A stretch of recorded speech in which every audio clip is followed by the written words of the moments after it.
Hey everyone! Assalamualaikum! And on this video, samahan niyo akong itur ko kayo sa bahay na tinirhan namin for 2 days. Kaya, let's go!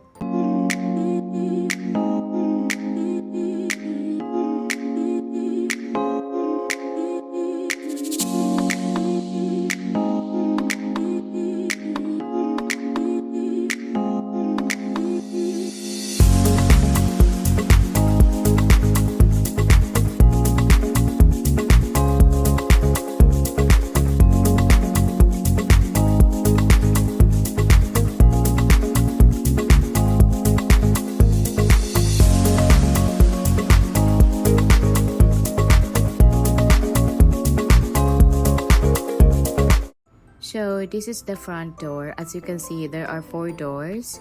There are different room and house yan siya, guys. So ito yung sa amin kung saan yung pupuntahan ko. And as you can see, pagkapasok mo nga dito, madaming slippers and shoes. Sobrang makalat din. So dito yung kitchen, living room, and the dining room. Ganyan lang siya, guys. Look at that. Very spacious siya kasi nga onti lang yung mga gamit sa bahay. So, from living area, paakyat tayo. And ito ang kasama ko yung pamangkin kong si Yoma.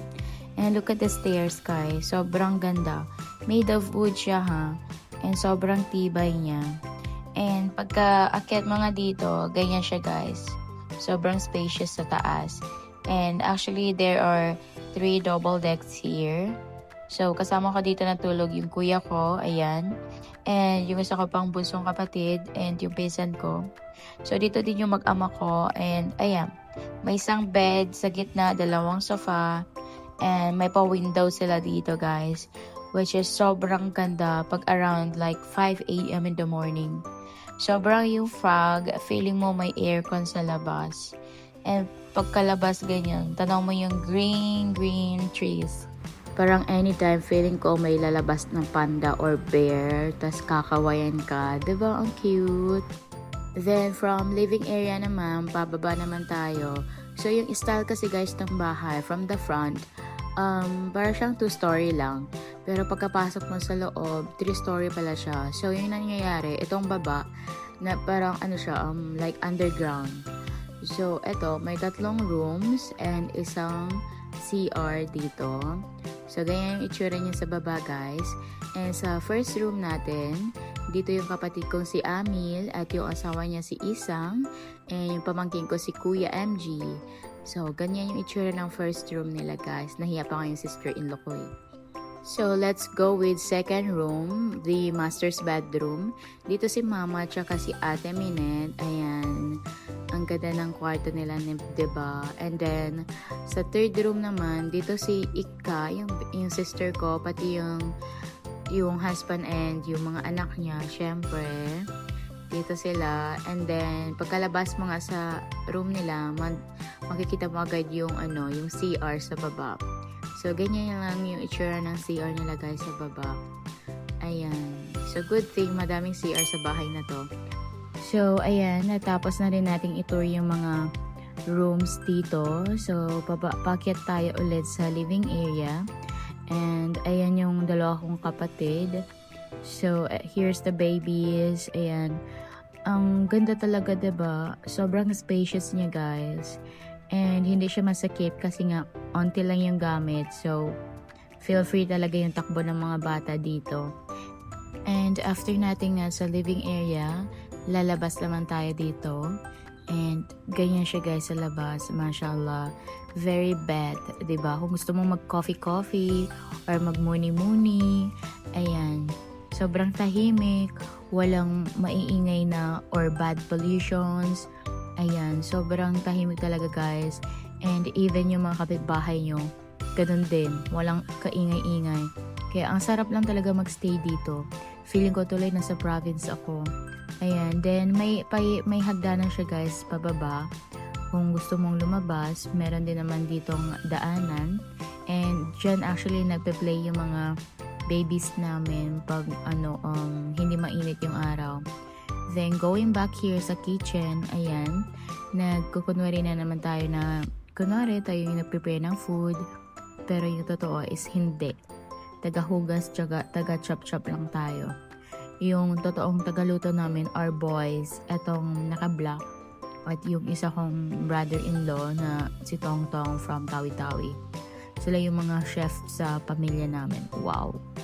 Nag-prepare na rin kami ng meal namin guys for dinner kasi nga around like 4 p.m. na rin to, nag-vlog ako. Then, ito yung first ulam na niluto ni Habibi. Ayan. Hindi ko alam anong tawag dyan. Basta chicken siya. And then, ito naman yung mga boys, yung siblings ko na hindi marunong magluto. Yung ampag lang is kumanta. Lalong-lalo na yung naka-white. Pabida talaga yan sa pamilya namin. So, and huwag kayo mag-alala. May ampag pala yung naka-orange. Siya yung driver namin. In every travel. So, ayan. Ito yung first luto ng ulam. Di ko alam anong tawag dyan. Basta may something na gata siya. O, okay, let's say ginataang chicken. Okay? I'm not so sure. Basta ganun siya, guys. Ayan, yung first ulam natin. And then, the second one is yung niluto naman ng brother-in-law ko na si Tongtong. Itong adobong chicken. So, after namin mag-dinner guys, in-insert ko lang tong video na to. Yung baby brother ko, kasi nga, wala siyang magawa. Inutusan siya magugas ng plato ni kuya. Hindi niya pwedeng tanggihan kasi nga, sa kay kuya yung mga pera niya, yung allowance niya, siya yung nagpapaara sa kanya. Ayan, bida-bida ka kasi. Actually, ang hirap niyan utusan except sa kuya ko. O, ayan, dyan ka lang magaling, diba? Then, alhamdulillah, another day, second day namin yan sa Crosswinds sa Tagaytay. Then, kasama ko dito sa paghahanda ng breakfast yung brother-in-law ko na si Tongtong. Kasi nga, maaga din siya nagising. So, ayan, nag-prepare na rin kami ng breakfast. Tinulungan ko na rin siya. And ito nga, yung ginamit kong saging saba na suppose yung gagawin ko is juwalan. I don't know what you called sa ibang dialect, pero sa amin is juwalan. Pero na-realize ko nga na malambot na yung yung saging saba. Kaya yung ginawa ko is jumput, or sometimes they called it palikambing or polo, pero sa amin is jumput. So ganito siya guys ginagawa. Ayan, after mong balatan yung saging saba, and then smash mo na lang siya. And then after that, yung isang ingredients is itong flour. So, ayan, mag-a-add ka lang ng flour, imimix mo lang siya, and then yung last is sugar. After that, imimix mo na lang siya, and then pwede na siyang lutuin. Then, pag naging golden brown na siya, that's the time na pwede mo na siyang hanguin. Sobrang namimiss ko lang talaga yung mga pagkain sa province.